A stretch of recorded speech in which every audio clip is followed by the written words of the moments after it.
she'll let go. She'll let go. That's They don't run. They don't run. It's just homestead. Somebody has to live it. Yeah, somebody got to get it. I mean, y'all already running short. I told my coach, I said, $500. I just get myself right. And you gotta go to this. I ain't gonna do shit. I can come there now. I want to. I chose not to. So you got to show it proof. I want to, I'm trying to get my life back in order. I did. But I'm working on trying to step by step. The greatest president a man could ever have is being self-sufficient. There's nothing worse after the street. Bow down. And I ain't gonna do it. So when you have your own, nobody can't tell you anything. I can't. I remember one time. I told my father before he passed, I said, now the girl, I'm going to do that. She's going to come home. She's going to come take me home and say, what? I just strap. Just watch that. Anyone? God.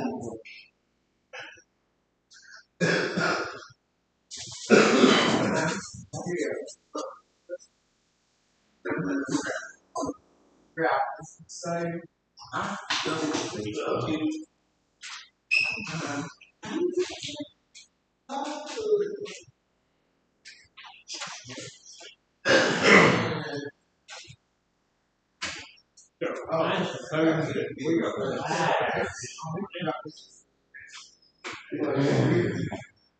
everybody doing? Okay, so you can say who's closing. We're gonna be going over the material that I'm gonna see that. Okay. Our handout this morning. Yes, that look all right for you guys? Okay. I did that. You ready to start, Mr. Donovan?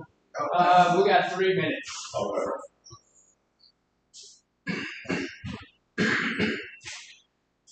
You got 3 minutes. You got 3 minutes. Yeah. 3 minutes. 3 minutes, no more. 3 minutes.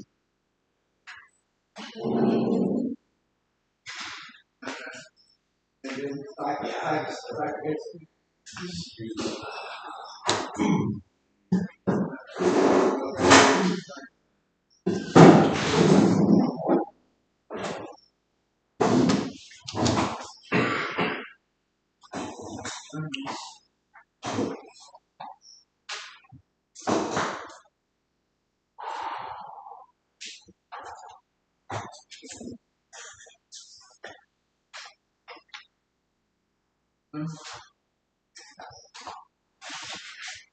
So what I put in.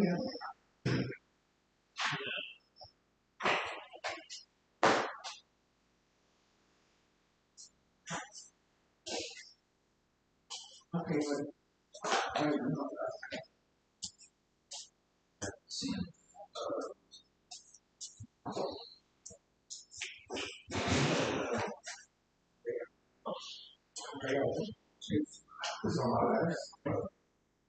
That's right. Ask service site. Questions were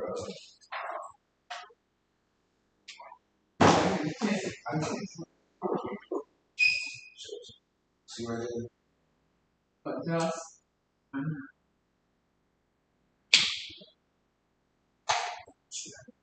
okay, I see.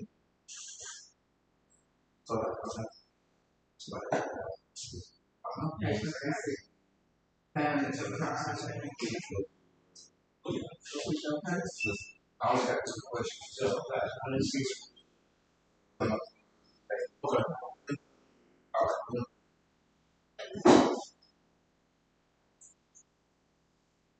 Everybody have a handout? Melissa? Oh, yeah.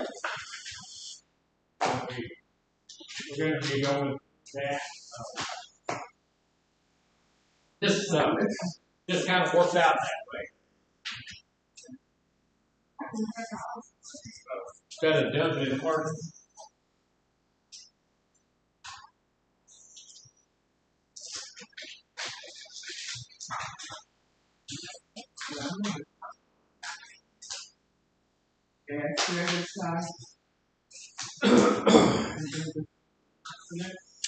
Well, I suppose we can get started.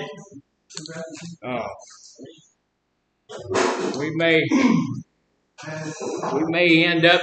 It's Monday morning, so we may end up ending a little bit early. Y'all know I have meetings on Monday morning, so we may end up a little bit early, but not much. So we need to have our sign-in sheets. Make sure your name is on the sign-in sheet. If we don't have one going around, we need to get one from Miss Cynthia over there and say, hey, give me that. And we have two of them. One of them is HHSC. The other one is TAP. Make sure your name is on the right one. Yes, sir. Sure. Make sure we've got everything we need for group. Everybody brought their book to group. Two in dark. Page 21. That's right. We'll be there for just a second, and we'll move along. Two important things on every group. We bring our sign-in sheets, and there they are. And we make sure that we can read it. As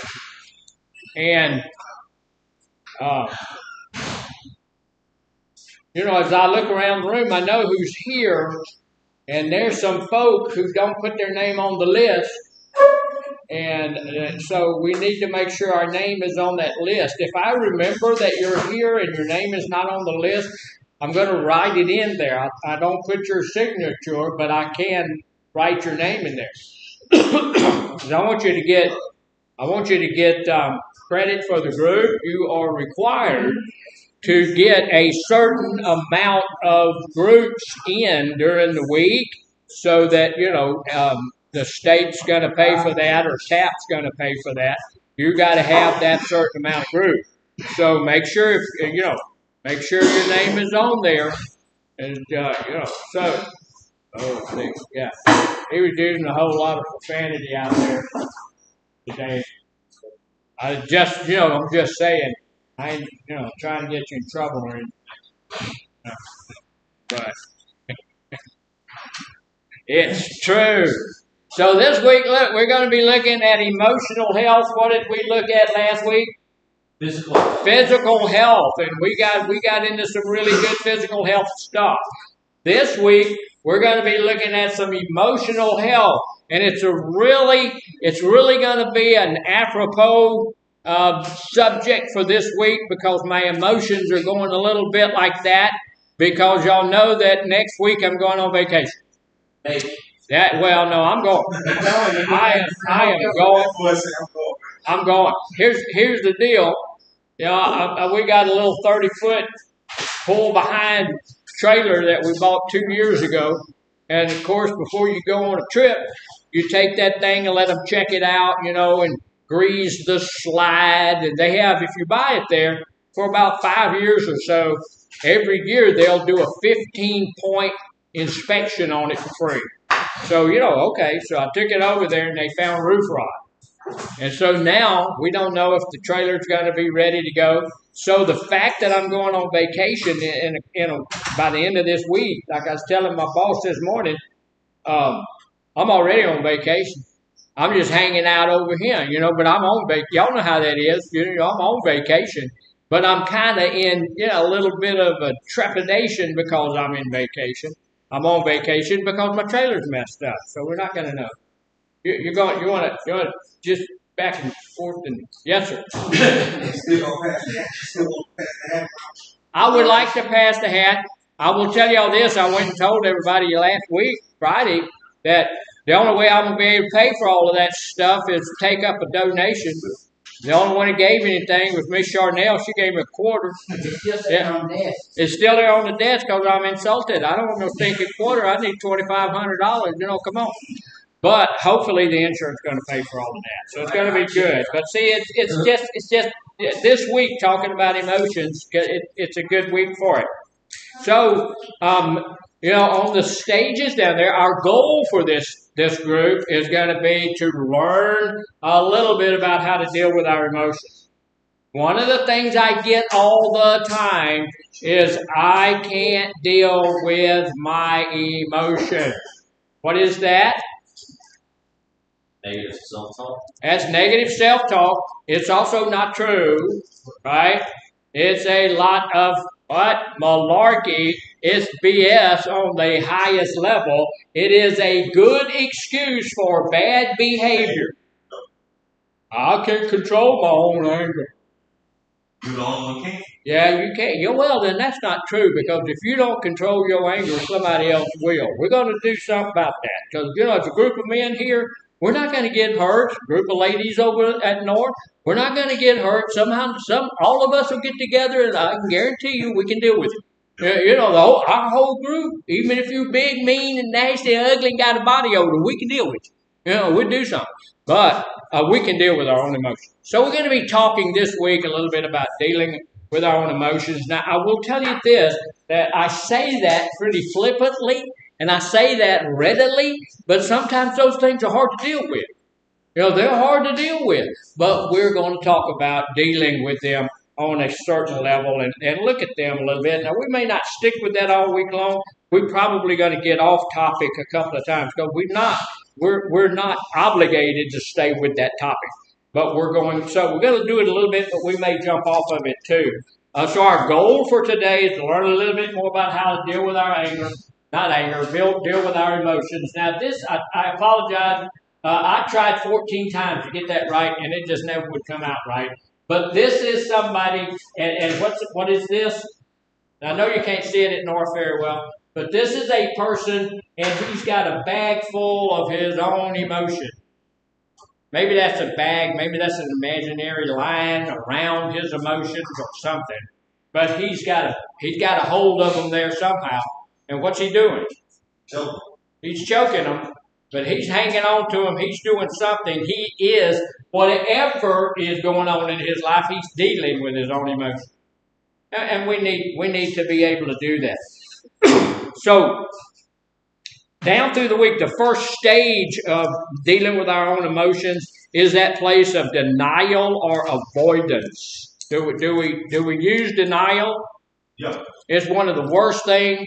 When I first got into this stuff, I was talking to the director of the program where I was going to go to work. I was already a person-centered counselor, but when I got into being a drug and alcohol abuse counselor, I went to this. I was actually out of the prison, and the guy called me to his office, and when I went in there, he asked me, he said, "What's the biggest problem we have out here?" I said, "I don't know, drugs and alcohol." He said, "No, that's not it. Our biggest problem is denial." So that's one thing we get into. So we do the same thing with our emotions. A lot of the time, men will hide them, women will hide their emotions. They don't want people to know that they have emotions. When we go somewhere, we don't go and get the help we need, all of that kind of stuff, because, I don't know, it's shame-based sometimes. We feel like, we're less than. It hurts our self-esteem, all of that kind of stuff. But we need to stand up and go, okay, I'm not going to avoid this. I have this. It's one of the things. I used to have an anger issue. And look, you can't say I used to have it. Used to, my anger had a hold of me. Now I have a hold of it. Things that I used to allow to make me angry don't bother me. It just doesn't, because I have chosen not to get angry over those things. I can do it if I want to, but I don't want to. Because every time that I ever got angry, it always worked out so it wasn't in my benefit. It wasn't good for me. And I finally got around to the place where I need some stuff to be good for me. And if me getting angry at you is not good for me, I'm not going to get angry at you. So it worked out that way. So we have the denial, we have the avoidance. While you've been told or have some self-realization that emotional health is suffering in your life. You have not taken steps to address the concerns or to make any improvement. Or possibly you've denied the existence of any of those problems. So, we're going to be talking about that, and the goal for us as a group of people is to move forward. Move forward. Where I am today, if I'm in denial about my emotions, if I'm avoiding the fact that I have these emotions, my goal is to move forward in those stages. So I get to a place where not only do I know that I have emotions, and we all know that, but not only do I know that I have them, but I know how to deal with them a little bit. I want to get one of these. These are colored. I have one over here. And mine is not colored because I was saving some color. And I said, well, I don't need a colored one. But yes, I do. I think it'll be easier to look at. So what we got to do, now y'all don't have this over at North. I know that Miss Valencia over there made one for y'all, but it's not the same one. But we're going to go over ours over here. We're going to use just the back. Back here, we're going to go over this pretty quick. In the back of it, it says how to keep your emotions in recovery in check. Now, why do you think we do goofy stuff like relapse? Emotions. Sometimes our emotions get us there, right? There's all sorts of reasons that we relapse. One of the biggest reasons that we relapse is old people, places, and things. We put ourselves in danger a lot, right? We go back to the same people doing the same things at the same place, and we put ourselves in danger. And so, that happens a lot. But also, sometimes we'll go use some drugs or alcohol because I'm scared. Because somebody has run off and left me, and now my feelings are hurt. Because I got mad at my husband, got mad at my wife, got mad at my children, got mad at my mama, got mad at the police, got mad at whoever, that anger will allow me to go use, right? Y'all remember what we talked about anger when we spoke on anger? What does it do? Lowers your IQ by up to 40 points. And we know, look, if I have an addictive issue, if I'm an addict, if I'm an alcoholic, the worst thing I could do is go get me a pint of vodka. But when I get angry, my IQ drops. I'm down here somewhere and I'm going to do something stupid. Right? That's what we do. That's why we need to be able to control our own emotions. Get a hold of it. Get a hold of the emotions and do what we need to do. Now, there's a few things that we're going to look at today. And what does that first one say? Acknowledge your emotions. Just acknowledge your emotions. What does that mean? You have to. Yeah.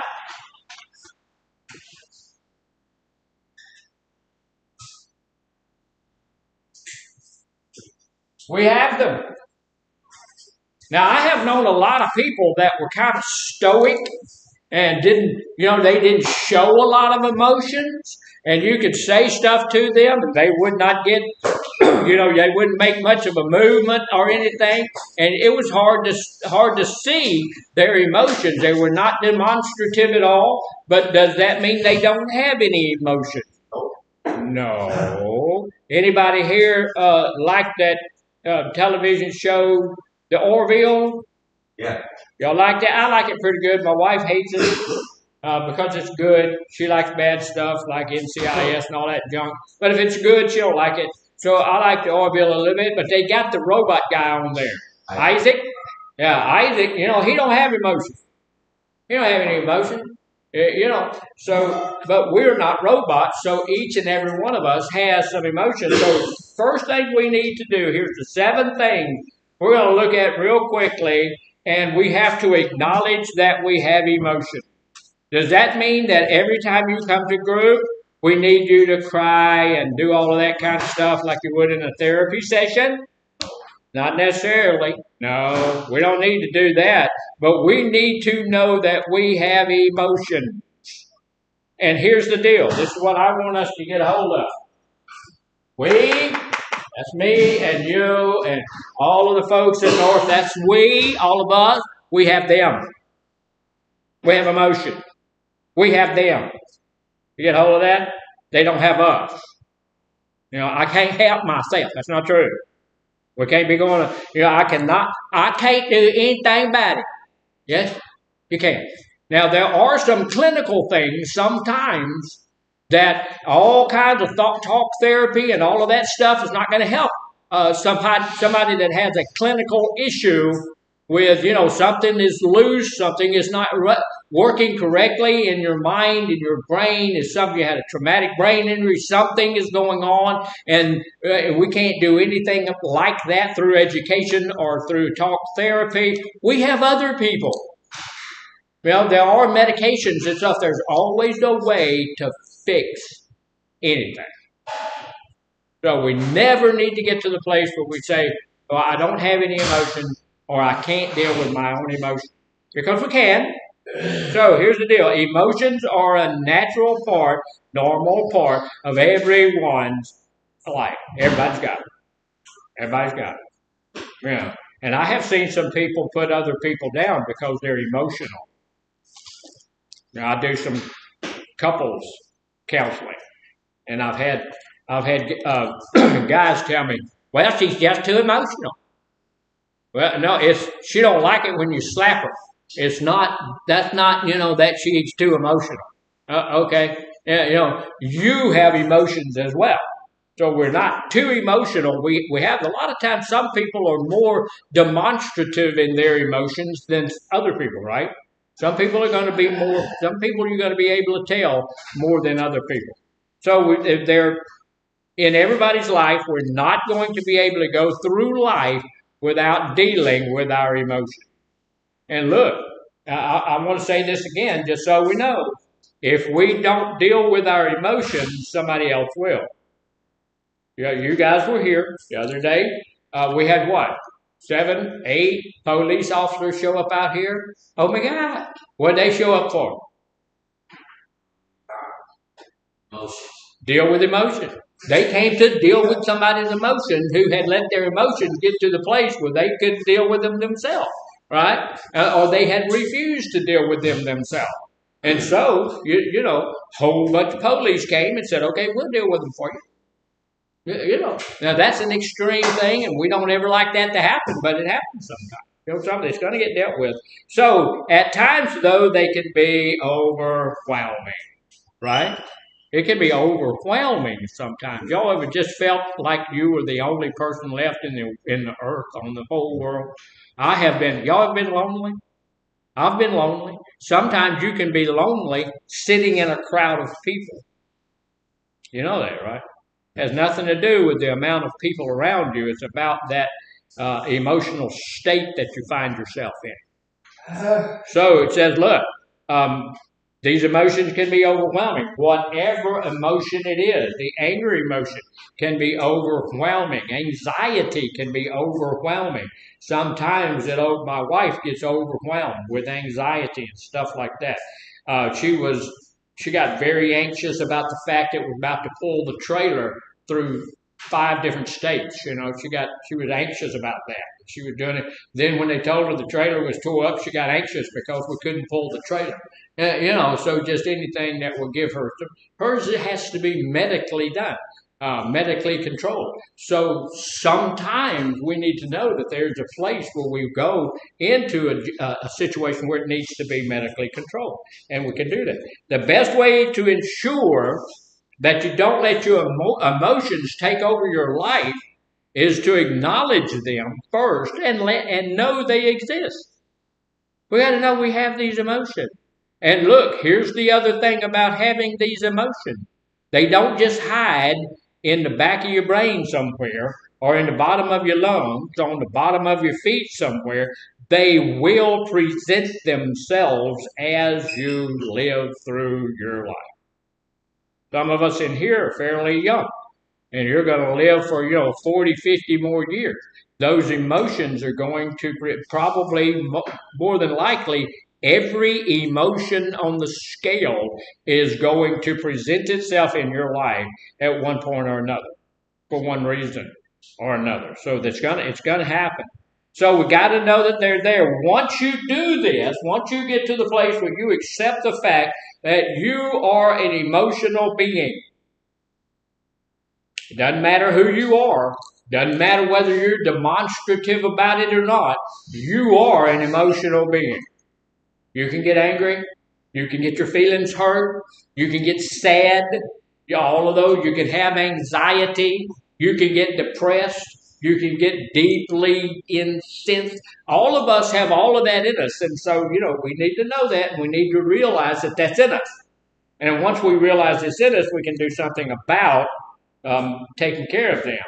Says, look, once you do this, once you know that this is a part of your human makeup, part of who you are, then you can begin understanding why you're experiencing any and all of these things, and you can put your mind and your body at ease. Sometimes we get so emotional that it affects our physical health, right? Sometimes we get emotional. Sometimes we have an emotion that presents itself in our life, and we think that because that is happening to us, we're unique, different, and nobody else has ever felt this. When we get to the place where we understand that that's not true, everybody in this room and everybody at North and everybody in the whole world feels the same way you do. They may respond to it a little bit differently, but we all have the same emotions. We may respond to them just a little bit differently, right? So when I get a hold of that, and I know that, then I don't have to feel bad about myself because I'm experiencing whatever emotion I'm experiencing. Fear is an emotion. So, but God put that in us so that we, just for protection and all of that kind of stuff. How come men get angry? Raise our blood pressure so that we kind of fight or flight. Yeah. The biggest reason this is men, one of those differences between men and women, men get angry most of the time because they're scared. Why do women get angry? They're married. Somebody like that. See, this is why we don't have the groups together, because somebody out here said they're married, somebody else said they're crazy. That's not true. Women mostly get angry because of fear. They can't have their way. Because of fear. Women get angry because of fear of abandonment. That's more specific than guys. Guys get angry just because they're scared. There's fear. 99.9% of the time when guys are angry and have anger attitudes, we all get angry.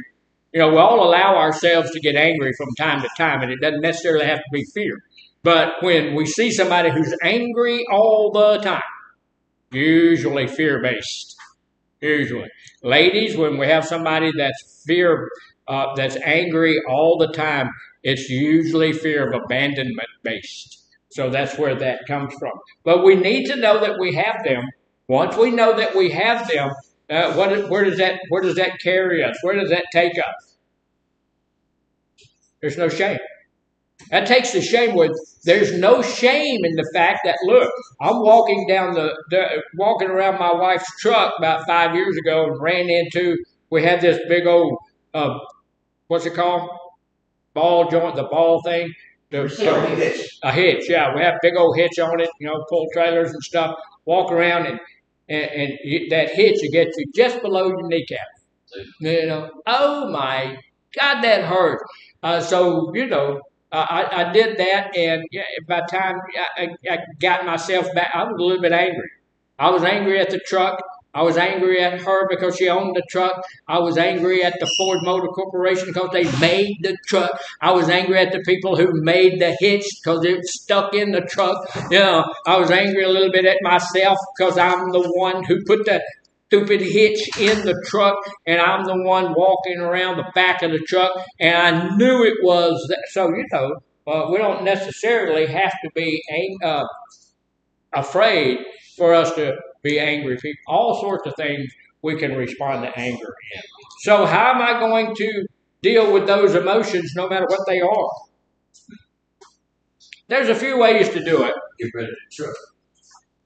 Get rid of the truck, the man says. He's thinking this morning. He's really thinking.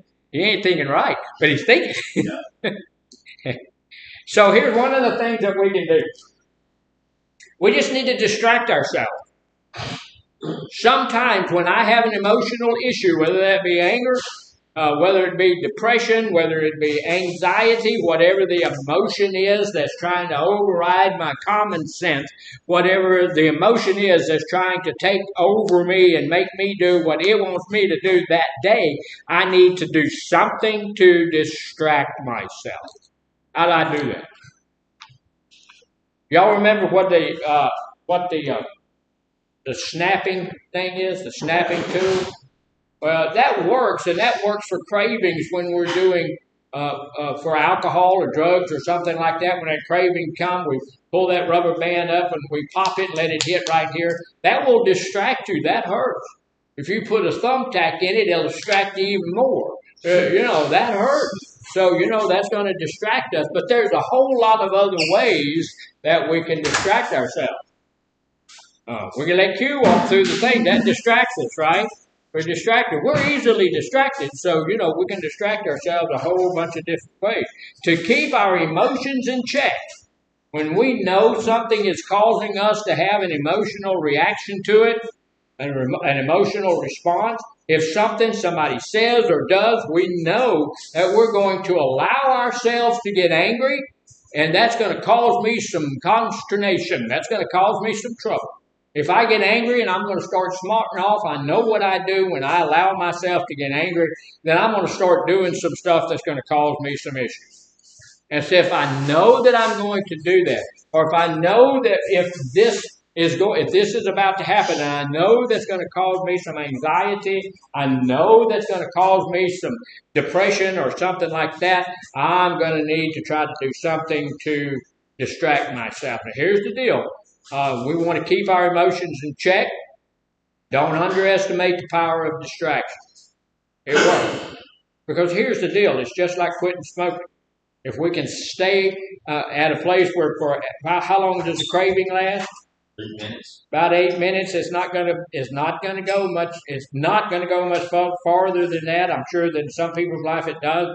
In some people's life it goes less. But it's not going to go much beyond that. So that's why we don't need to underestimate the power of a distraction. Because if we can distract ourselves for 3 or 4 or 5 minutes, the emotion will subside.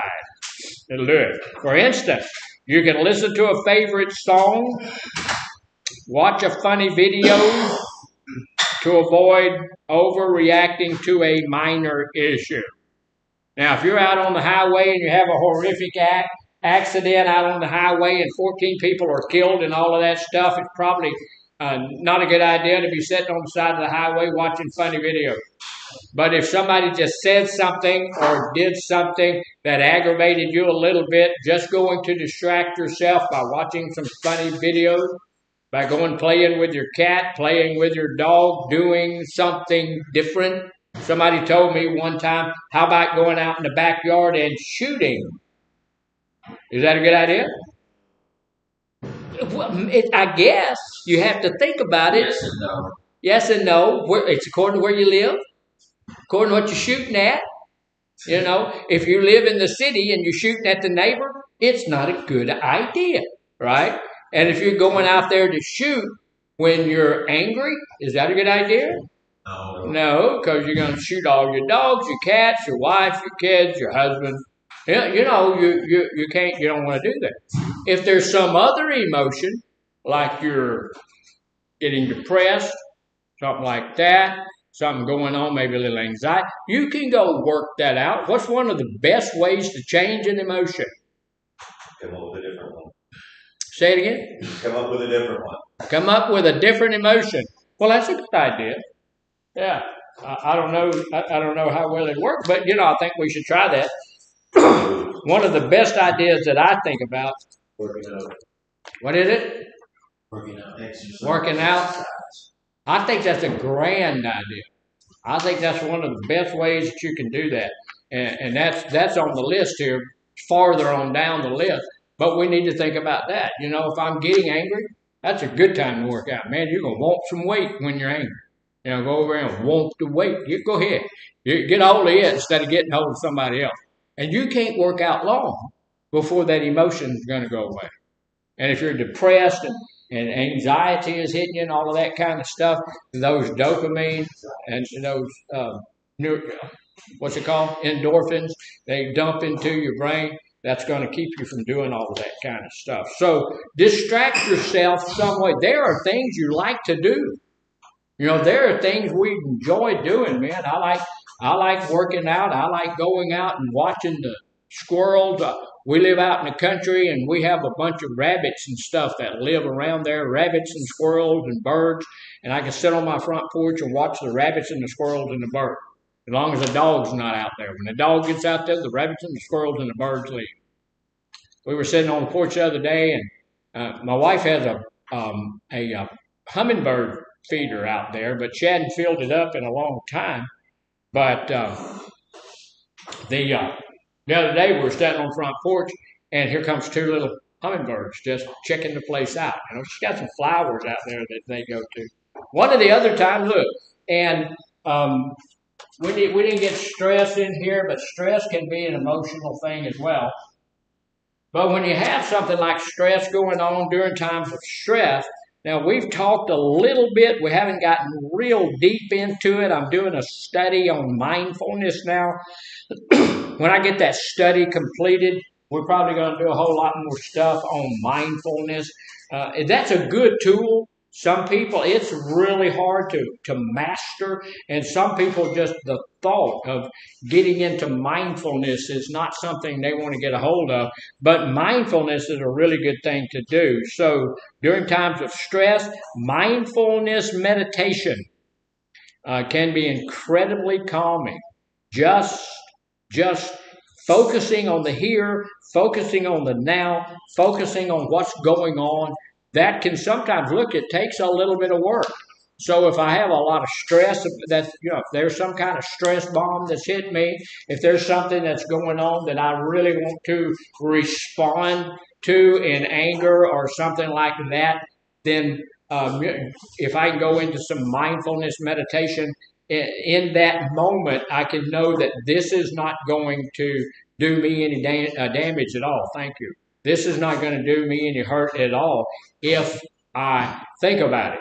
If I just go and meditate on what's going on here and now. Because the big deal is most of the stuff that we allow to stress us out, most of the stuff that we allow us to respond, that we allow ourselves to respond in anger or depression or sadness or anxiety, 10 minutes from now won't exist.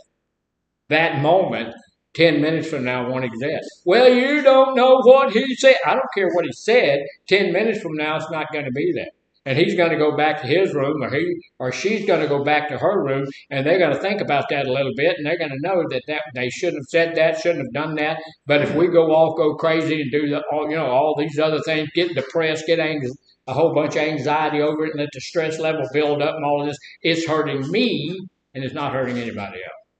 So it's a good idea to just sit down and practice a little bit of mindfulness.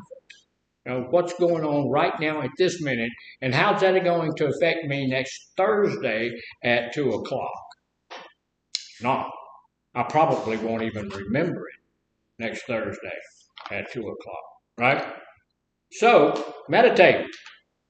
Even if time doesn't allow you to engage in a full practice of mindful meditation, it's good to sit down and try to practice mindful meditation for 15 minutes, 20 minutes. That's a long time doing that.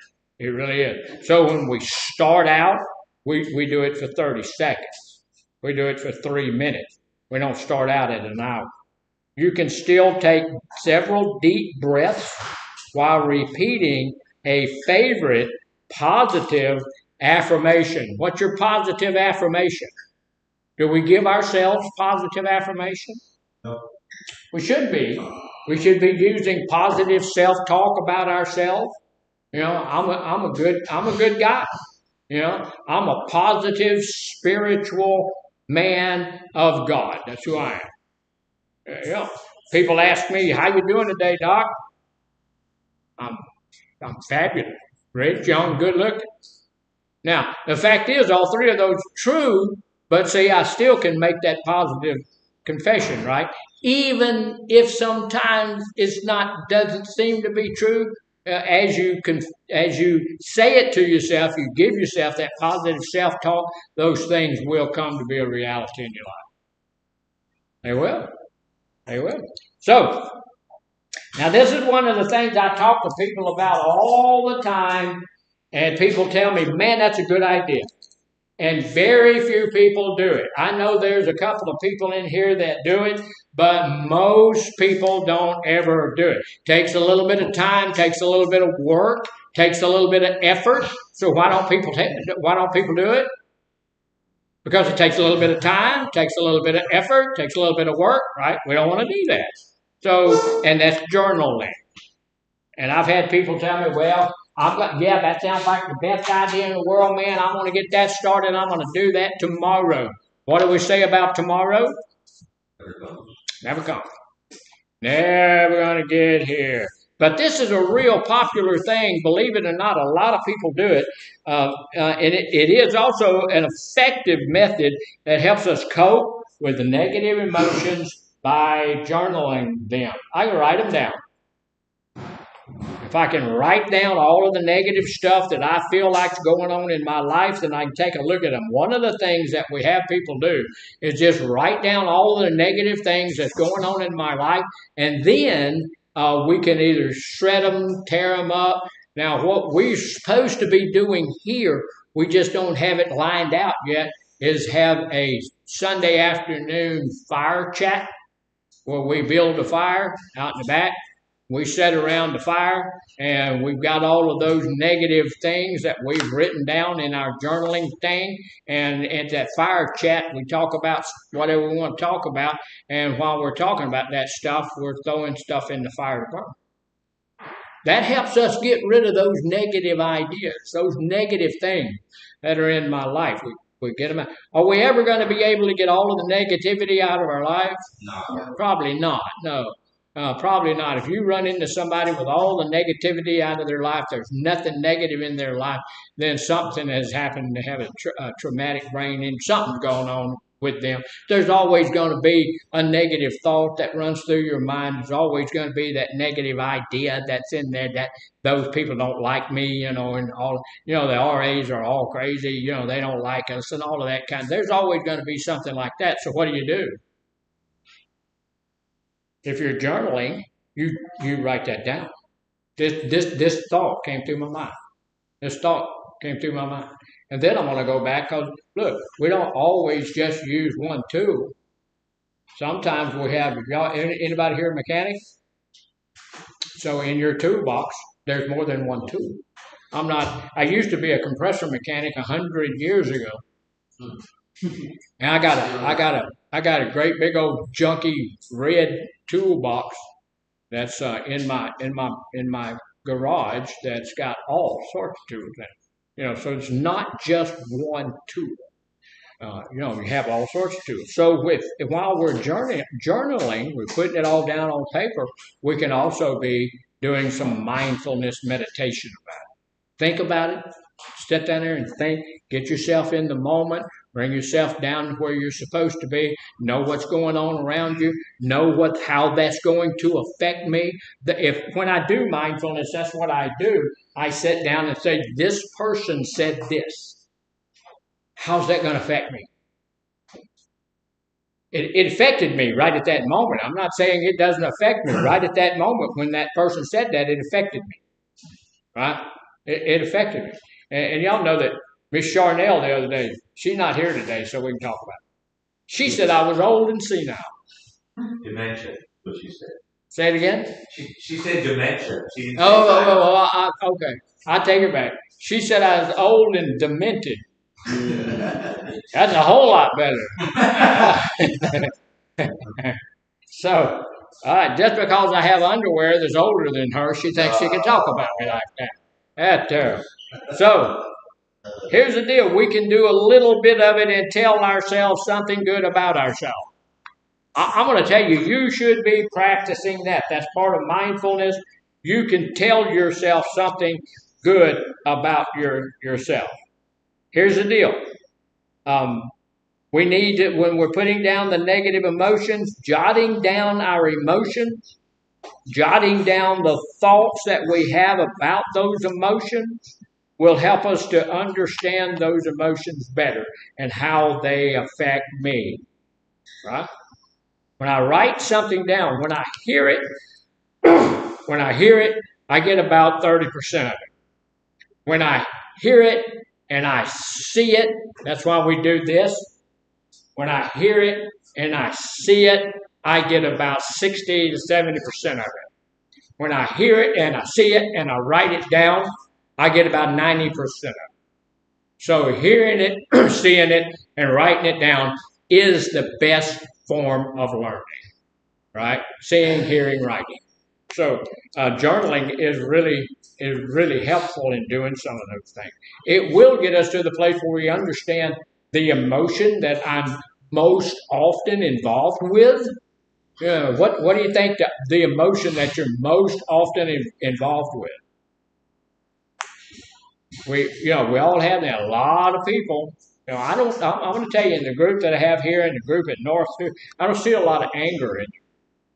There's a lot of people in the group that will raise their hand because they think they have an anger issue.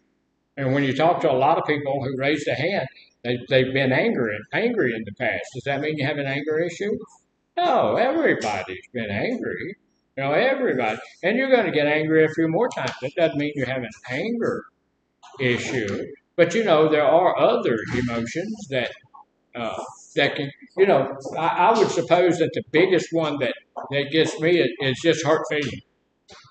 And some guys don't want to admit that a whole lot, but I get my feelings hurt pretty easily. When somebody gets up and walks out of the group, makes me want to stop and cry. And I do. Look, I apologize to y'all about lying. Look at that. See, he did. And look at that. He made about 40 minutes in the group. That did good. Yeah, you did well. Yeah. So we need to be at a place where we're ready to jot some of that stuff down. When things are happening to us, just go ahead and talk about it. Jot it down. So one of the big deals too. Look, here's the thing that you actually have an opportunity to do in this program, and that's talk to somebody. Right? We have several somebodies you can talk to. You can talk to one another. We're all in here. We're all trying to get into recovery. We're all in sobriety. So you can talk to one another, as long as we're not allowing that to build on what's going on.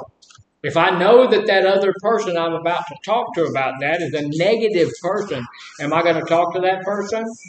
No, I don't need any more negativity in my life. I'm doing well enough with that on my own. So I don't need that. But if I know that person can be a positive influence on me, then I may need to go and talk to that person. Now, I know that, look, she gets on through there. That young lady that just walked through here is a very positive person. Sometimes, we can see that, we don't see that light in her because she's usually the one that's telling me, you can't, she's usually like that sometimes. But you go sit in her office, she's very positive. So if I need to talk about something, I'll go to her, sit down in her office and say, hi, this person, whoever it is, said this. And she'll sit there and listen to me.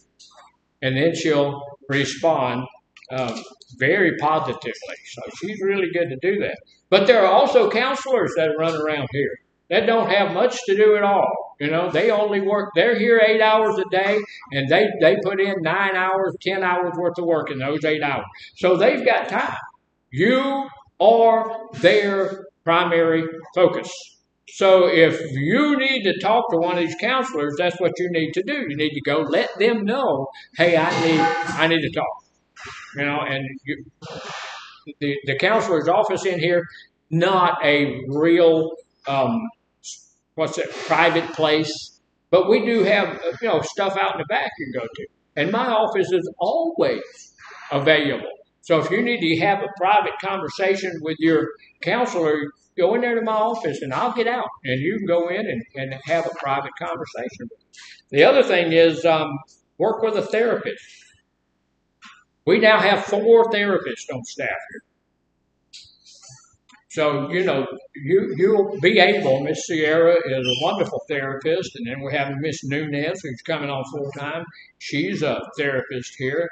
And then we have Miss Tamara, I can't say her name, Tamara, who's a therapist here. And then we have the Miss Lucy, who's the video therapist. She's not a real person, but, she can do that too. So regularly meeting with a therapist. How many folks know that meeting with your counselor one time is not going to fix anything? Meeting with a therapist one time is probably not going to fix anything. Sometimes I've seen people go and meet with a therapist and then they got a germ of what they need to do and then that's good. Yeah, they got it. But meeting with a therapist sometimes it may take you a few 20, 30 minutes, whatever it takes. You need to be willing to go meet with that therapist regularly. Meeting with a therapist one-on-one a couple of times a week. It's not a lot. Just a couple of times a week. During your recovery can help you get through some of these difficult emotions. These ladies that we have here, they've been trained to help you work through your feelings. They know how to do that. Counselors can do that as well. So, the therapist is just going to do it on a little bit deeper level. They're going to teach you how to learn new coping techniques for each of the emotions that's causing you some issues. Okay? So we need to be able to go and talk to them folks. You can ask questions and receive some advice from the therapist. If you go to your counselor, you can ask questions and they'll talk to you. They're not going to give you any advice. It's not our job to give advice. We don't do that. But we'll help you get to a place where you know what you want to do in your life. You have your hand up or will you swat and fly? Oh, yeah. Still, after that haircut, still feels like that. Yeah. So, your therapist can help you recognize and address your emotions. Sometimes do you realize that sometimes we suffer from emotions that we don't even recognize? We don't know what's going on. We don't know what's wrong. So we need to go and help you get somebody whose whole training, whole job is to help us to recognize the emotions that we're suffering under and teaching us how to come up with some coping strategies that's going to help us better be able to manage those things. All right? So those are some stuff that we can do to get us into that place. Now here's another thing. We do need to come up with, and this will help us if you have specific goals that you come up with to help you on your emotions. When you're focusing on a goal after treatment, during recovery, and actively tracking your progress, it's going to better allow you to manage emotional problems as they arise. We need to have a goal. I don't want, I had a goal when I started learning about anger. The thing that I wanted to do was deal with my own anger. So my goal was when I first started, my goal said, that'll make me as angry as it used to. Hurts my feelings. Well, I was going to tell you, but they don't. pull it in here, I'm thinking if you get your car. And repo them. Yeah. They're repoing. And you They're make going to them. repo somebody's car. Like Okay. It's that Buick got there. I don't have a beer. So, I didn't mean to take you off track. I do, yeah. I didn't mean to take you off track, but here you go. So, when I first got into dealing with anger, my goal was I never wanted to get angry again. That was my whole goal. Did I reach that goal? No, we Absolutely never not. I was really naive, kind of ignorant about that. You know, that's a human emotion. That's a normal, natural emotion. It's going to happen in my life. You know, what I did learn after I had to change my goal around to where I'm going to be able, or I want to be able to control my anger. I want to be in charge of my anger. I don't want my anger to be in charge of me. You know, I don't. You know, I don't ever to do the things that I did without knowing it. If I do what I did back then, I'm going to be totally lucid. I'm not going to be angry. I'm not going to have my intelligence level down here. I'm going to be totally lucid and do it because that's what I want to do, and because I know what I'm doing at that point in time. So my goal shifted from never getting angry to just being in control of my anger and not having it in control of me. And that was the place that I figured out I could get to that. I couldn't get to the other, but I could get to that. And so I was able to and have been able to deal with my anger. You know, there are times when, you know, I want to get angry. And so I have to take a look at it and make a decision. Okay, is that going to be good for me or bad for me? And when it comes up bad for me, I don't do that anymore.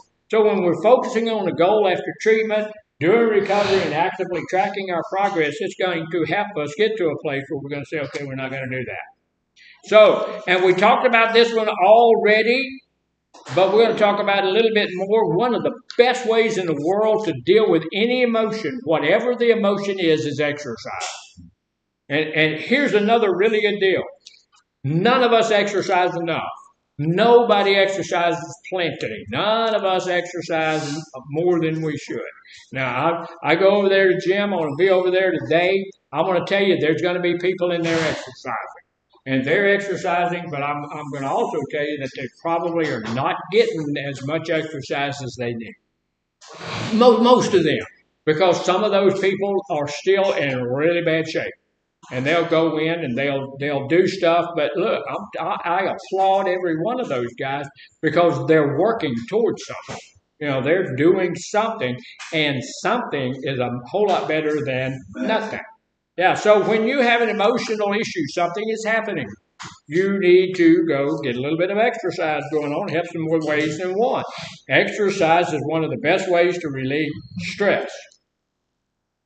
If you're getting stressed out, there's some stress in your life, you go work out, it's going to help. It always helps. It helps every time. It helps all the time. So it is going to help. It releases endorphins. We all know that. These are brain neurotransmitters. These endorphins make us feel good, make us feel better. They give us a little bit of, this is the brain's normal opiates. So this is going to make us feel better, get us high for just a moment from brain neurotransmitters. They increase feelings of pleasure. They increase feelings of happiness. So they will help keep your emotions in check, right? So what can you do? What kind of exercise should you do? You do push-ups, sit-ups. Yeah, just actually, you know, you can do just anything. Anything that you want to do. You can do yoga. Now, I'm not a big yoga guy.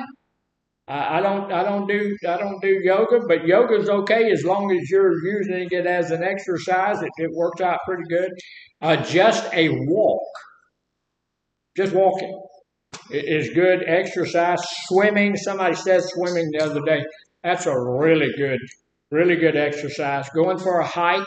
This is one of the things that my wife and I do. We don't do it like we used to, but when we go and stay in the state park, they have the trails. They have some wooden trails, which are the ones we like to go down because they're up above the ground, and you walk down this thing that they built there, and it's pretty nice. It actually keeps a few of the mosquitoes and stuff off of you as well because you're not right down in the grass and stuff, so it helps. Play a sport, whatever it is. Staying active will also help you improve your physical health.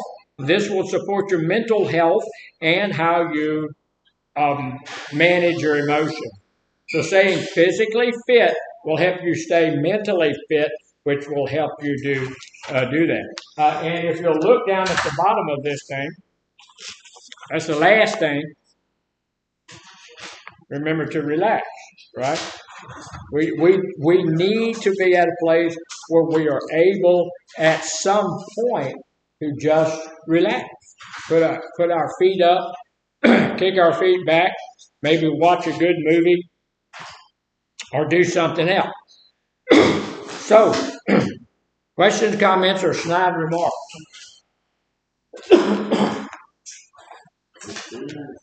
So what we're going to do is first, we're going to admit to everybody else that we are emotional people. We're going to admit to ourselves first. We're going to learn to distract ourselves, meditate on something, meditate mindfulnessly, however you say that. We're going to journal. We're going to work with our therapist. We're going to have some goals in our recovery for our emotions, and then we're going to start doing some type of exercise to help us get beyond that. So, since there's no questions, no comments, no snide remarks, none. Man, I'm good at this. Man, I am good at this. We're going to go ahead and take our break a little early. Y'all come back in here at 15 after. Start back.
Mr. Hill. Yes, ma'am. All right, here's your appointment. It is next Tuesday. So, hold on. So this is what I need to bring, sit on the card. And then this, the doctor will time, that. And I'm going to go blood pressure logs. And then body blood pressure. The next day, we'll go and bring that over to the What do you want? This right in the mornings, when you can get up. And then,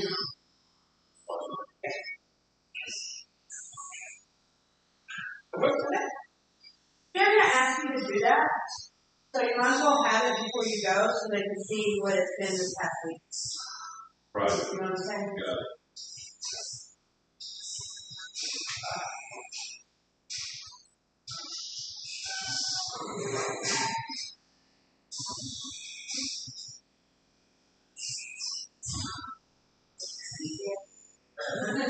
it.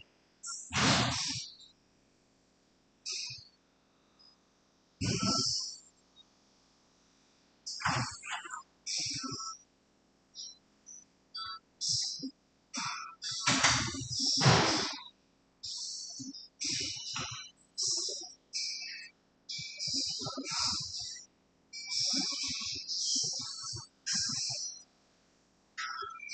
need some answers to your homework, man.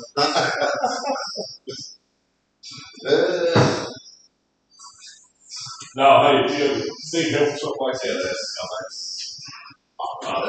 That's easy. When I get to calculus is when I need that help. I said when I get to calculus, that's when I need the help. You'll lose me on that.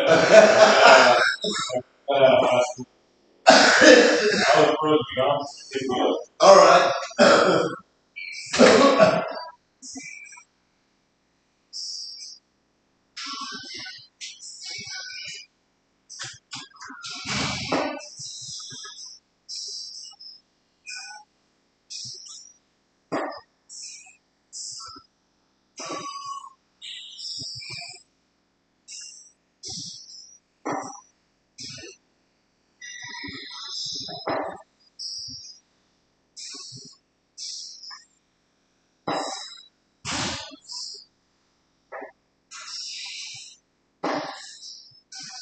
Got it. Got it. Okay.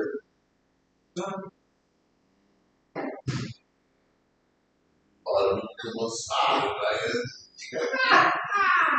You can't go solid like I got.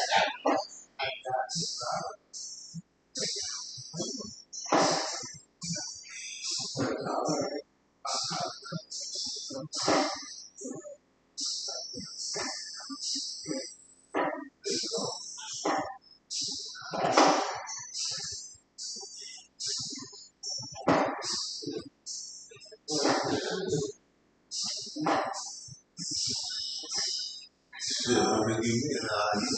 But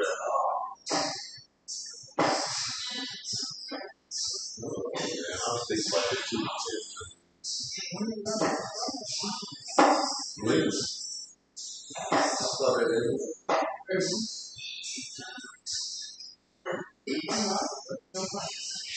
Well, I thought that I'm on that. So it takes me a couple hours to go to sleep. When you want me to tell like that. You want me to tell like that. Yeah.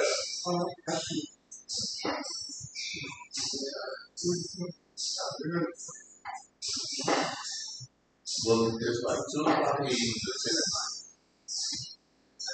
You want me to come back at 6 o'clock, which is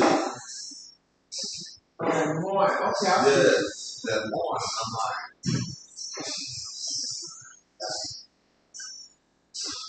it's a reasonable time.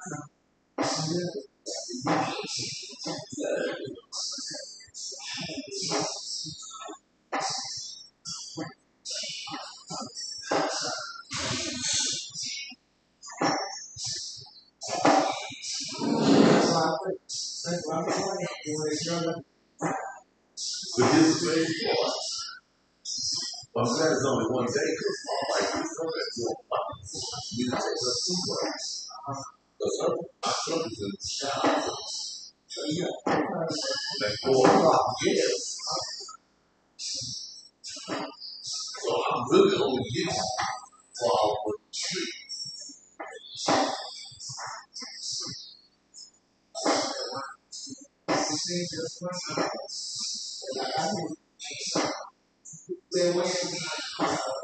Yes, well, third and fourth. Because she's all right. She's all right. So I need 2 things till 5. Just like this morning, I got a report.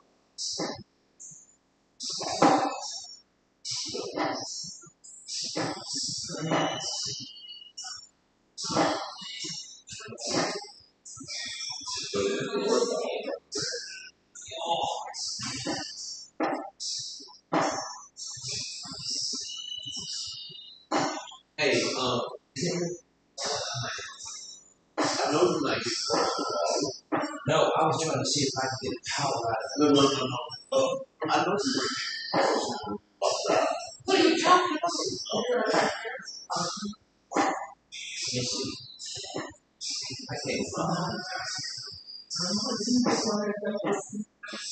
I use that to some of the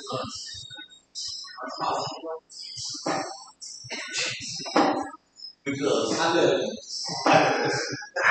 know nice right?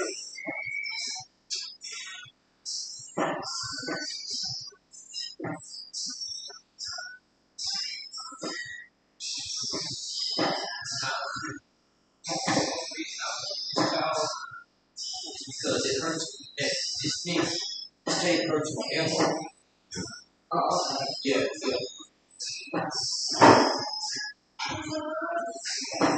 Yeah, it hurts my elbow. Is that what you felt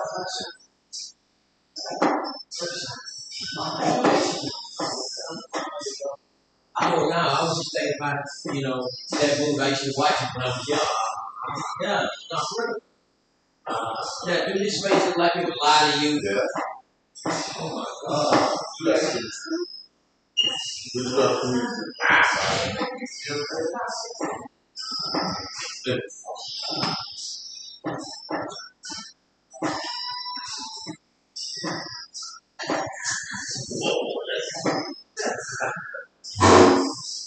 I don't know what to do with shoe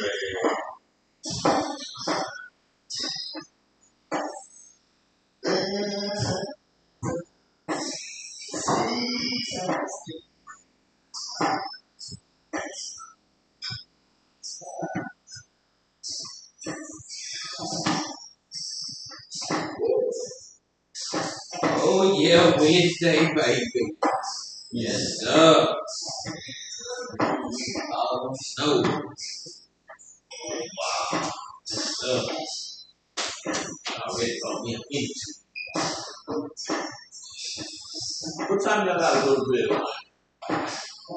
Why? I just asked how to the clock. Why they send us at 9:45?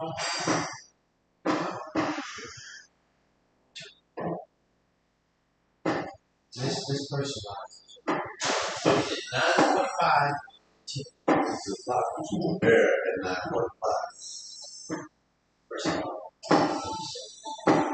I'm not talking to you, but that's my coworker, and I'm really back up. I'm covering at 6.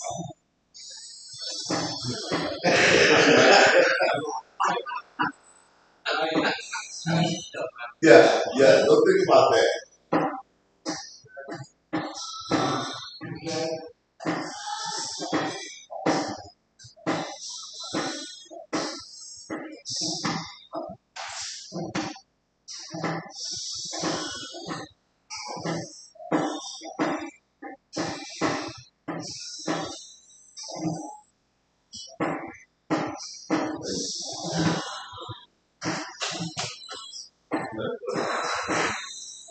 Love me, baby.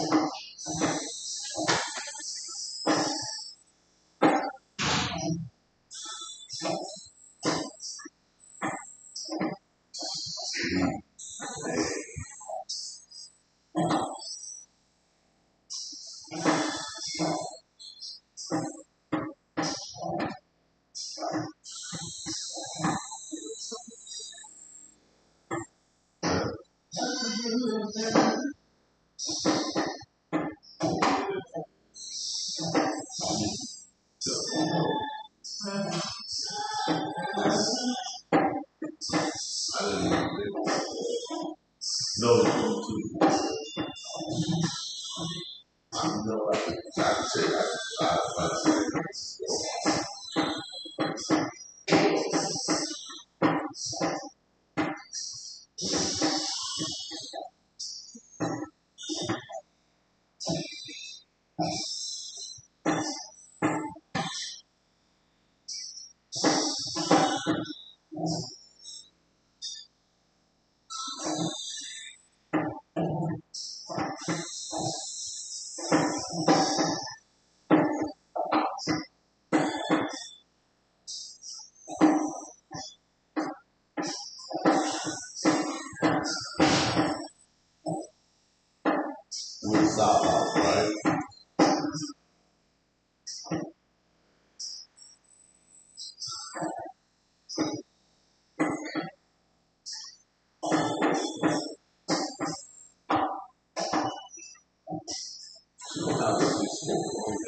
17.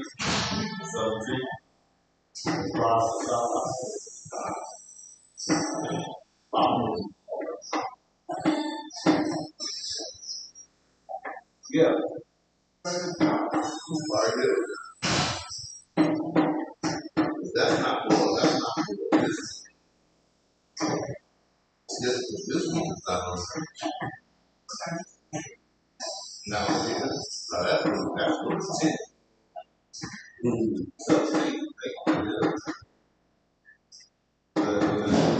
17. Look at the top.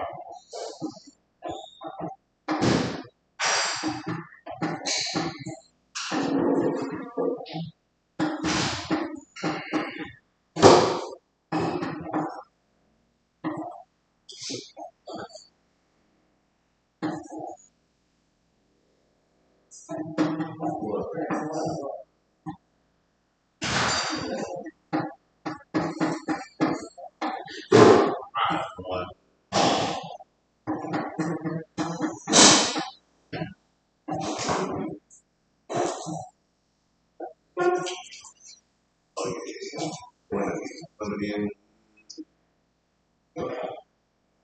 Yes, it's still percolating. Got the fresh spot. I heard it. I saw the light on. She's bubbling though.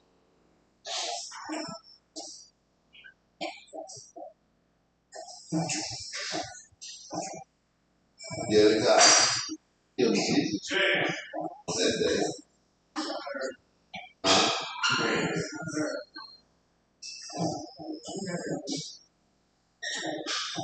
That's when we take the subject.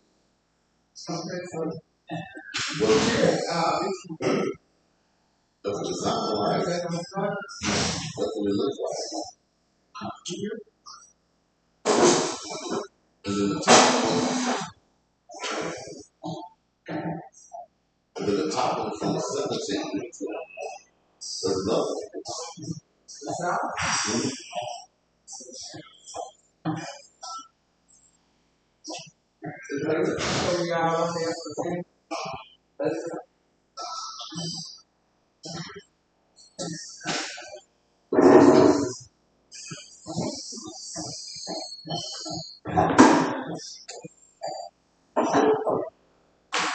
Yeah, I'm putting all the weeks, but I'm saying all the days that week.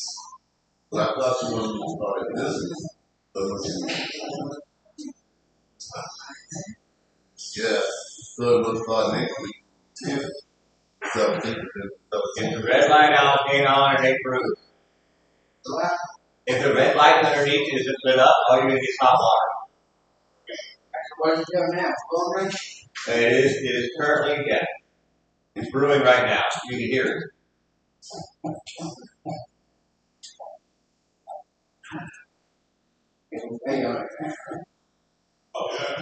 Just FYI, I just need you to check and see it. You know what I mean? That red light comes on, ready to go.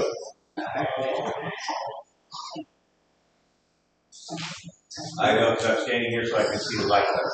You would buy it here? No?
All righty then, we're back. We're going to look at a couple of things. that is still in our stuff here. Then, probably went a little quicker than I thought this morning, so we may not get, we may get to start on it today. But we're going to look at Albert Ellis's REBT therapy. That's rational emotive behavior therapy. And that's talking about our feelings and how our feelings affect us and how they affect our behavior and all of that kind of stuff. And that's where we get that belief driving our thinking, driving our action. So we'll look at that a little bit. Sometimes this week, we may get to it today, we may not. But we'll see, because I want to go over the rest of these little things that we have in our stuff over here for this week. And you guys can be studying this as you go along down through the week because you have a copy. So one of the things on the front of it, it asks the question. It actually makes the statement why it matters. Why does it matter that we know about our emotions and that we learn to deal with our emotions? Why is that important? Why does it matter even? Yeah, I mean, we're not here for that. We're not here for our emotional issues. We're here because, we have some issues with drugs and with alcohol and stuff like that. So why does it matter? Why do we deal with all of that? Because our emotions could lead us to relapse. Our emotions could lead us to relapse. I'll say, your emotions can get you in trouble, especially if you act out on your feelings as well as yeah, so beyond relapse, your emotions can get you in trouble. do the same things that you normally say. Yeah. Or don't. Yeah. You can say things you normally wouldn't say. You can do things you normally wouldn't do. Most of the people who wind up at the jailhouse down there had some emotional issues that helped them get there. So, and that's why it matters. It matters because of quality of life. If I'm always angry, if I'm always depressed, if I'm always anxious, if I'm always having all of this stuff, then the quality of my life is not what it ought to be. We need to have a better quality of life. We should have a goal of having a better quality of life. Things are better in my life. So under the topic of why it matters, it's important to identify and address difficult emotions. Are there any emotions that we have that are not difficult? Joy. Joy? About love? Any of those emotions that's carried to the wrong place can be difficult. Any of them. I've had people that they're in love with somebody and they think love is a really nice, good, sweet emotion, right? Except the people who are stalking people tell us, I love them. You've never met them. Jodie Foster had a stalker for years. Never met the girl, but he everywhere you went, there he was, stalking her. Some people have lost their lives because people thought they loved them that much, all of that stuff. So any emotion can be problematic if it is skewed, if it is taken to the wrong place. So it's important for us to know those and be able to identify and address difficult emotions for our own emotional well-being. I need to have good emotional well-being. I need to have a well-rounded life, well-rounded personality. Doing this, knowing what it is, allows us to, first off, understand and process my feelings. Well, y'all know you have process group every day, right? So what we normally do in a process group around here is what? Talk about our treatment plans, right? That's normally what we do. That's also the place that we can process and should be processing our feelings.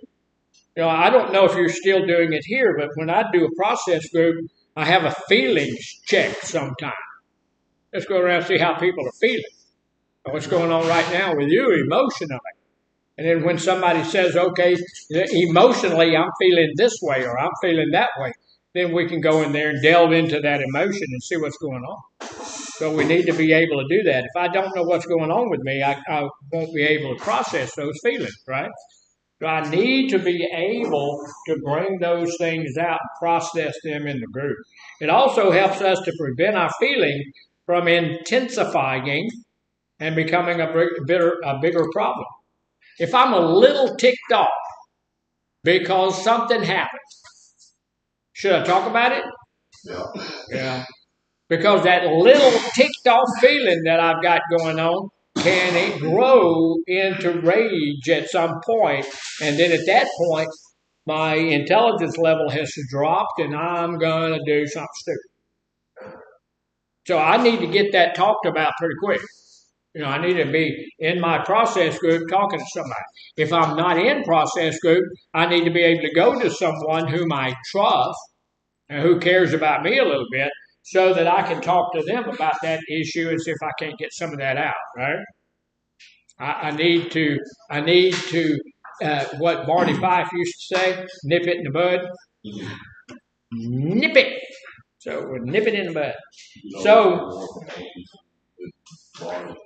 yeah, those are my favorite people. So, well, they're some of my favorite. So we need to be at a place where we can, it matters because we want to prevent those feelings from going somewhere they shouldn't go. I've dealt with people before that were so depressed that someone had to sit with them to make sure that they were going to be all right. We don't need depression. We don't need sadness. We don't need anxiety. We don't need stress. We don't need any of those emotions going to that place where we're not okay. We need, those emotions are swirling around us all the time, but we're always okay with them. We're okay. They just happen to work through our day that day, but we don't ever need them to get to the place where we're not okay. When I'm not okay, things are bad. And so I need to be able to keep them from becoming something bigger. We need to learn from challenging experience and adapt to hard situations. Look, you live long enough, you're going to have a hard situation, right? I told you about, we've had some people in our church pass away here lately. We had a guy pass away last week. His wife's having a real hard time right now. They told this lady she's nearly 90, and they told her they were going to take her to live in Lake Charles. They're going to move her away from here and take her to live in Lake Charles. They got a nice place there for her to stay. Her only issue was that she's not going to be close enough here to go to her husband's grave and visit the grave. Yeah. So that puts some stress and some anxiety, some stuff in her life. And, she needs to sit and talk about it. So it can help us to develop a healthier, more positive mindset. It matters because I want to have that healthier, more positive mindset, right? Is it healthy for me to be depressed all the time? No. Depression can kill us. It's not healthy for me to be under stress all the time. Again, stress can kill us. Yes, In your opinion, someone that's, I guess, who is depressed all the daggum time and who has been on a certain amount of prescribed medication for 45, 50 plus years. Does there eventually come a time where that stuff is ineffective and it's just time for an individual to face reality and get past what's keeping them there? Well, that's a good question, huh? He asked if somebody's been on a medication for depression for 40 or 50 years. Is that a time for them to straighten up, face reality, get off the drug? And, okay, it's a good question. Reality may be that they need to have some type of medication to keep them from being. Sometimes there's clinical depression that needs to be treated with medication. Now, sometimes, like the other question was, does that medication ever become ineffective? Yes. Yeah. If you've got somebody on a medication here, and if you'll watch the commercials on television, they'll tell you if your medication is not working, then add Abilify, and Abilify will help. Okay. But they'll also say be cautious while taking it because you'll have suicidal thoughts. Okay. One of them says suicidal thoughts or actions. So if you have a suicidal action, what does that mean? You've shot yourself in the head with it. So maybe those medicines, those are not, those are not some things that you take lightly. You don't go patient just because you think it might make you feel better. You take that medication at the direction of your doctor. You and he get together, you and she get together and make a decision which one's going to work better for you. Or sometimes there's 2 or 3 of them that work together. Yes. But that's the thing with medication. It's been going on like that for 40 plus years. I know. The side effects. So if you got a headache, okay, well you can go take a Tylenol. Then they got this other one you can take for a headache where it says side effects, cause nausea, vomiting, diarrhea. You might as well suffer with a damn headache. Before you go through all these changes that could happen. I'm not saying it's gonna happen, but just to cover their back. You know what I'm saying? Yes. Or you might could even have a seizure just for taking the damn pill, because you got a little mild headache. Yes. That's crazy. Let me share a little something with you real quickly. He was talking about it. You take the medication, and sometimes the side effects of the medications are worse than the malady that you're trying to treat. And I agree with that. I have diabetes, and I take a handful of pills every day. When I get back from vacation, I'm going to be doing something a little differently to try to get. I don't want to take any of that medication, but it goes back to when we're dealing with stuff like depression, anxiety, stress, things like that emotional health issues. Sometimes these things are clinical. Sometimes we do need a medication to help us with that. And sometimes, look, that malady can be a lifelong situation, right? 40, 50, it can be that. If we have HIV, that's a long time thing, right? That's going to be there the rest of your life. Clinical depression can stay there the rest of your life. Some of the simplest things in the world can help a lot with that. Will exercise help with the depression? Absolutely. Will exercise take away clinical depression? Probably not. But will it help? It will help some. Yes, sir. But okay. Over due time, we're talking about, let's just say prescribed medication for depression, And it also, well, at least in my opinion, it kind of falls into the same line as, with our addiction. We can either get to the root, figure out what it is, and correct it, or we can just avoid it, pop this, and do a temporary mask. Well, and I do understand that. And some people, he was saying sometimes when we're using that drug all of that time, it's more an avoidance tool than it is to deal with the depression. With some people, that's true. Some people are just taking the pill to avoid dealing with the root cause. Some people. I'm not qualified. You're not qualified to make that determination. So we have to have somebody else that is qualified to make that determination for them. And so if your doctor says, hey, I need to put you on this medication, one of the first things, if I'm sitting in front of my doctor and he says, okay, these are your symptoms, we're going to put you on this medication. Okay, tell me what it is. I'm not just going to put something in my mouth and swallow it because some guy in a white suit told me that, right? So we need to know the medications that's going in there. I don't want something that's just going to mask my symptoms, which is 90% of the medications that there are. Nothing is there to cure, but sometimes that's what I need. So I need to be talking to my doctor about that. If you have a situation in your life where you have someone who has been diagnosed with clinical depression and they're taking a drug to help with clinical depression or whatever it is, and you think that they're overdoing it, been on it for way too long and something, You need to probably talk to that person and have that person and yourself go to that person's doctor, and y'all, make some adjustments if that's appropriate, because they will talk to you about that. I've had people tell me, well, my doctor's too busy. He comes in and he don't. Okay, tell him I want to talk about this. If you don't want to talk to me about it, I'll go to another doctor. They're not the only one. Most doctors nowadays realize that, and they do a pretty good job of doing that. So we want to have that. Yes, sir. And I don't mean to interrupt, but No, you're fine. can like a mental illness like bipolar 2 manifest into bipolar 1 or change, like some mental illnesses grow or change into a different diagnosis? Yes, they can. Over a period of time, they do. Bipolarism is one of those things that can change from one ilk to another over a period of time.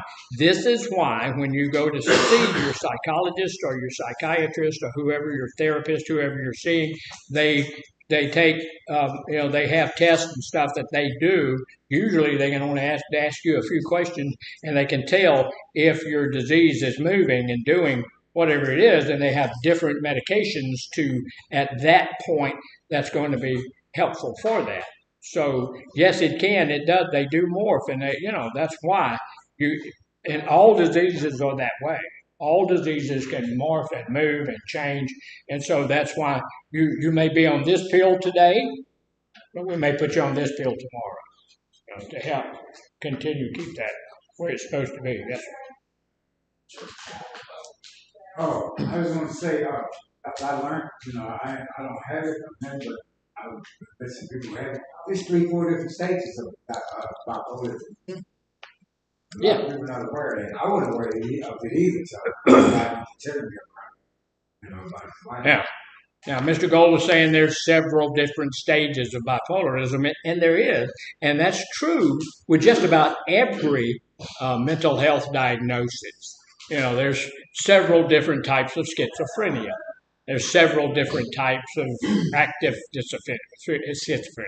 There's several different types of almost every one of the diagnoses. So, and that's because they move, they change, they do, And so as they do those things, that's why as they progress or digress, we need to be with our psychologists, psychiatrists, therapists, and let them make a determination, whether or not we need to change that, stay the same. Every time I go to my doctor for diabetes, she wants to know, I have this thing on that shows where I am medically with the best, and she wants to know that. She goes all over this thing.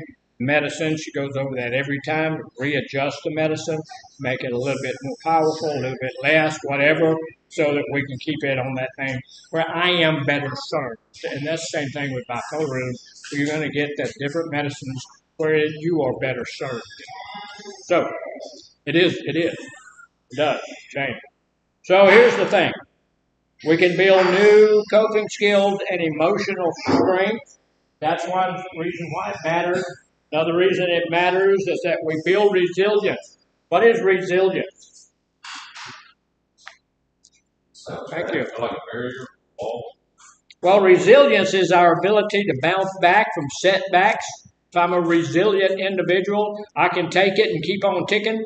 Well, you remember the watch? Y'all remember? You're old enough to remember the Timex commercial? Timex, it takes a licking and keeps on ticking. It's because it was a resilient watch. I don't know if that's true. That was a commercial. But if we're resilient, then we can do something, or something can happen to us. Some crud can fall on our life, and we can continue to move forward because we're tough enough to deal with it. If I'm tough enough to deal with it, it means I'm resilient.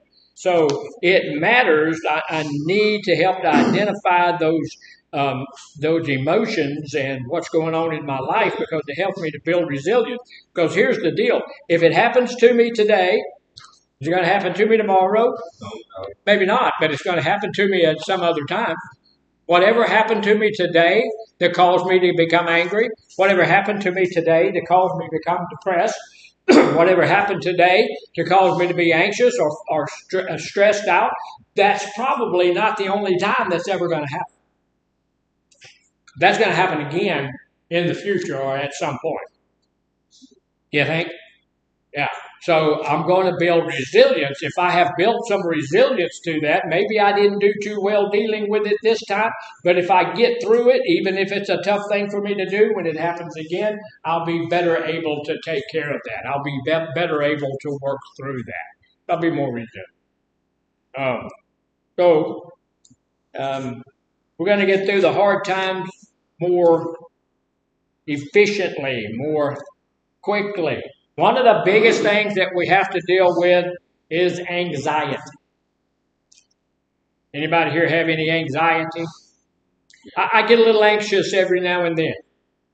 I'm the, y'all know I pastor a church over in West Orange. We have an association over there, and I'm the moderator of the association. Yesterday at 3 o'clock was our yearly meeting for the whole association, and I was the moderator. So I had to get up and run that whole meeting. And that's a little bit stressful. That's a little bit anxiety inducing. So I'm up at early in the morning, about an hour earlier than I usually am, stressing out over the fact that I got to stand up in front of all of those people, and most of them are high-level people, doctors and all of it, and I'm standing up there and, okay, the first thing that I did that wasn't the first thing, but about halfway through, we have we just rebuilt our stage, and it's really nice. So I kind of came up the stairs, and it's, not really used to it, and I tripped. And I'm just about fell off this stage, which is 2 foot tall. When I got to the podium, I let them know, that's the entertainment for today, so, yeah. But I had some anxiety over that. I was a little anxious. But before I got up there that morning, I wrote out everything that I needed to do, and it went smoothly. It went okay. So what's going to happen the next time? We do that for 3 years. I'll be the moderator for 3 years. So I'm going to have to do it again next year. So you think I'll do better? Yes.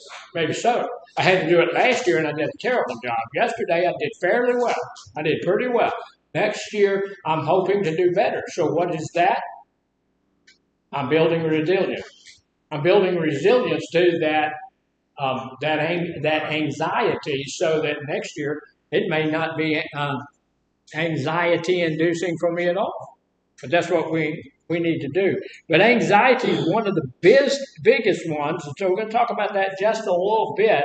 And every day we'll pick another one. But today we're going to talk about anxiety just for a second. We all deal with difficult emotions at one time or another. There are 6 common difficult emotions. Everybody know what they are? 6 common difficult emotions. That doesn't mean there's only 6 emotions. There's dozens and dozens of emotions. There's 6 that usually give us problems. First one is anxiety. Anxiety gives us a lot of problems. Second one is anger. Anger gives us a lot of problems. And sometimes I would better believe, or more quickly believe that anger would be the first one. Yep. But anxiety is the one that gives more people more problems than anger. So the first one's anxiety. The second one is anger. Then is sadness, fear, sadness. It's in your book. It's in your little thing. But it's sadness, fear, loneliness, and grief. So a lot of times we don't think of grief as an emotion, but it is.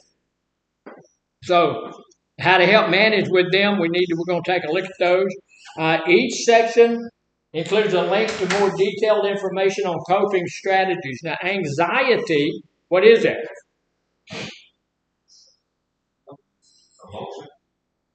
Yeah, anxiety is an internal reaction to stress. Now, we all are in stress. It's on the front. I don't know. It's on that page. The one with the line. It's an internal reaction to stress that can happen even if there's no specific situation or immediate threat. We can get into a lot of anxiety, become anxious even when there's no threat, even when there's nothing there that's going to bother us. But we get anxious about it. It may be described as excessive worry or fear that does not go away. I'm just anxious all the time. That's excessive worry or fear that just won't go away.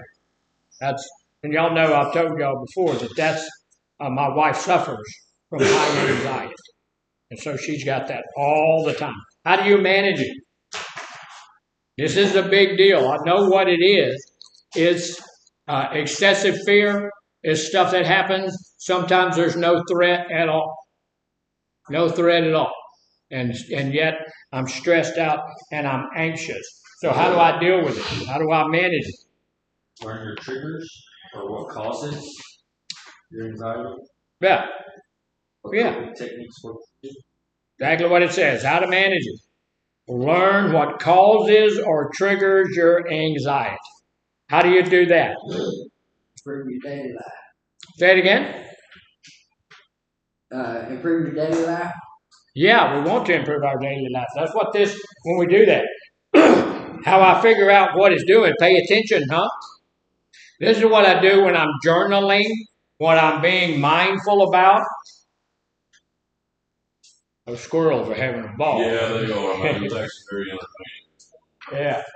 So I need to, I'm paying attention to what's going on. If I become very anxious about something, I need to write that down. I need to journal about that. Why am I doing that?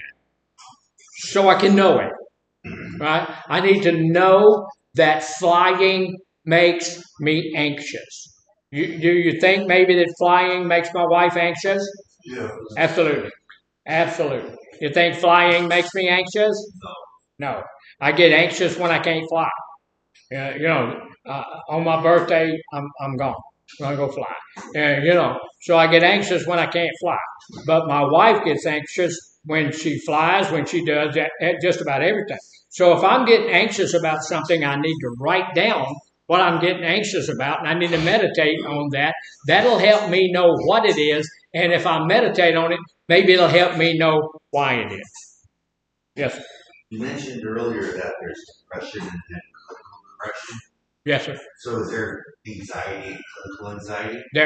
There is not a diagnosis of clinical anxiety.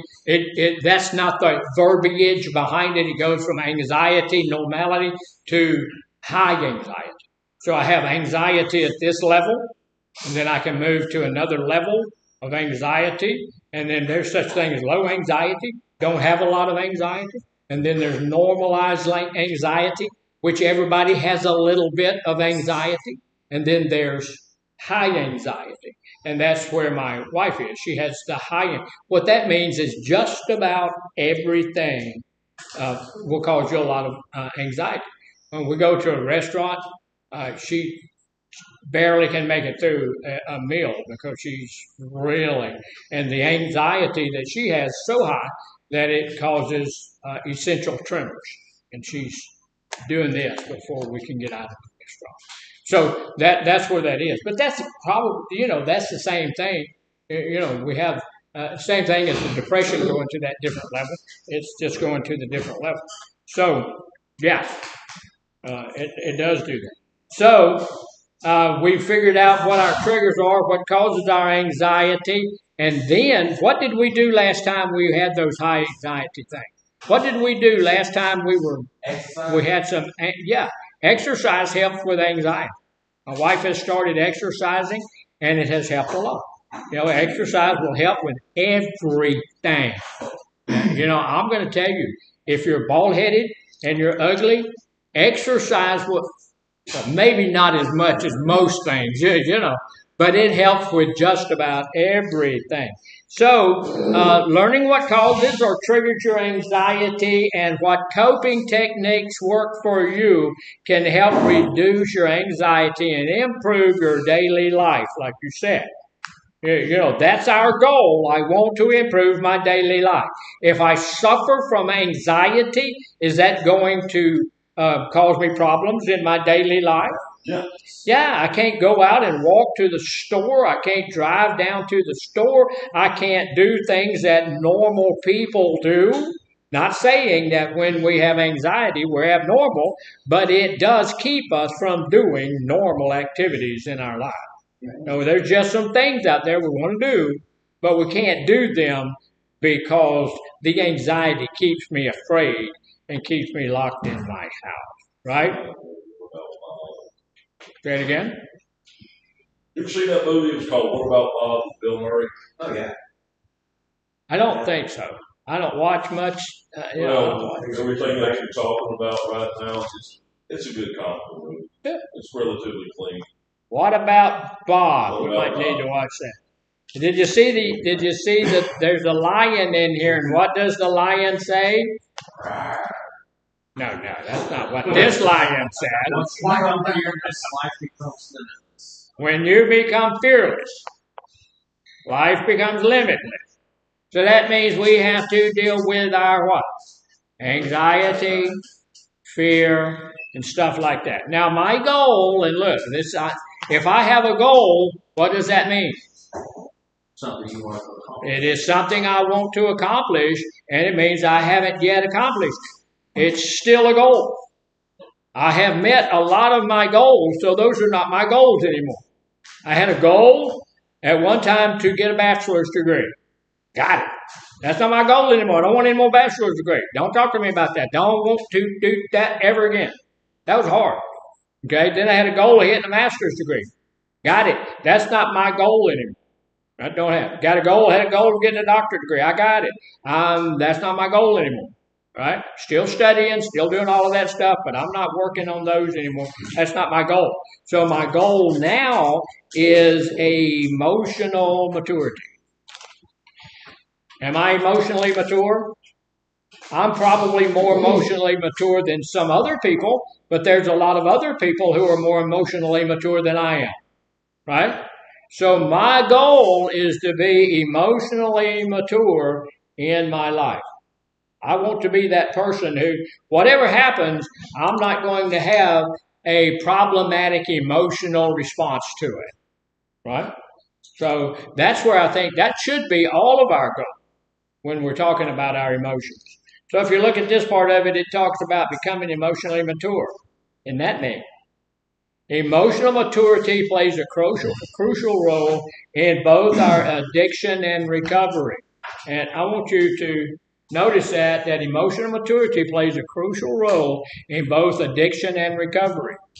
My addiction, emotions played into my addiction. People played on my emotions. My emotions led me to get to that place. And emotions also are playing into my recovery. My emotions are going to be part of my recovery, right? And as I recover, my emotions, look, one of the things we did when we were in our addiction is drink or use drugs, and those drinks and those drugs pushed our emotions down. It was our wonderful, fantastic, almost magic coping skill. When something was going on that I didn't like, I could drink or use, and boom, they got pushed down. Now that I'm sober, now that I'm where I'm supposed to be, I'm not using, I don't have that coping skill anymore. Guess what came back? My emotions. And sometimes those emotions come back way raw. They come back way expanded. They're not what I remember. This fear and all of this stuff that was there, just boom. Now it's 10 times bigger. And that's not a good thing. But so we have to learn how to deal with them.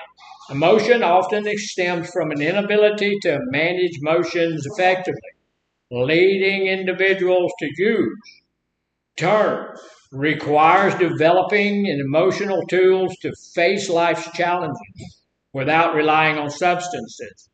Emotional maturity helps individuals develop self-awareness, empathy.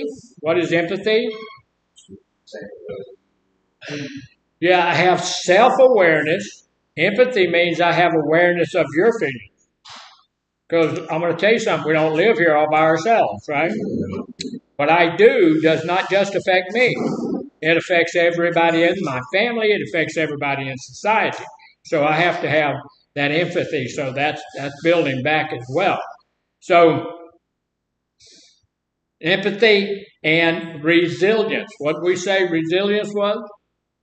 Ability to bounce back. The ability to bounce back. That's a good way to say it. Stick-to-itiveness. That's not a real word, but I'm saying stick-to-itiveness. I can stick to it. I'm going to be able to get through this. I'm resilient. I'm tough. I'm going to be able to do it. These skills enable us to take responsibility, repair relationships, and handle challenges more effectively. Now, in our recovery, are we going to have challenges? Yes, we are. Yes, we are. We're going to be challenged usually on a daily basis. So emotional maturity is the ability to understand and manage emotions in a healthy way.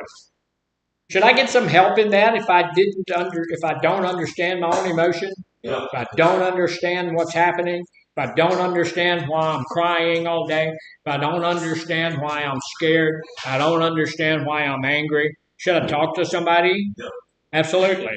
If I can't figure this out on my own, I need to go to someone who can help me.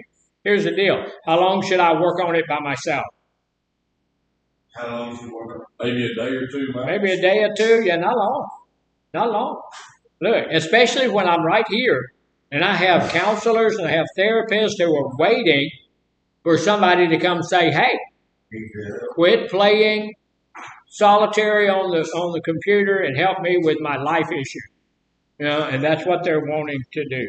So it involves recognizing our own feelings and responding to them thoughtfully. It's a good idea for me to say why. Right? Why do I feel this? Why did it? And look, I've had to do this and I still do this. Why does it bother me when somebody walks out of group? Why does it hurt my feelings when I've had people in the group, not this one, because you guys are all really, really, really good. And if the ladies are doing it, I can't hear you. But, if you're in the group and somebody says, well, that's your opinion. That's not true. That's your opinion. Oh my God. That kind of hurts my feelings and stuff like that. And I had to go and sit in my office and say, now, why would that hurt my feelings? Why do you think that would hurt my feelings?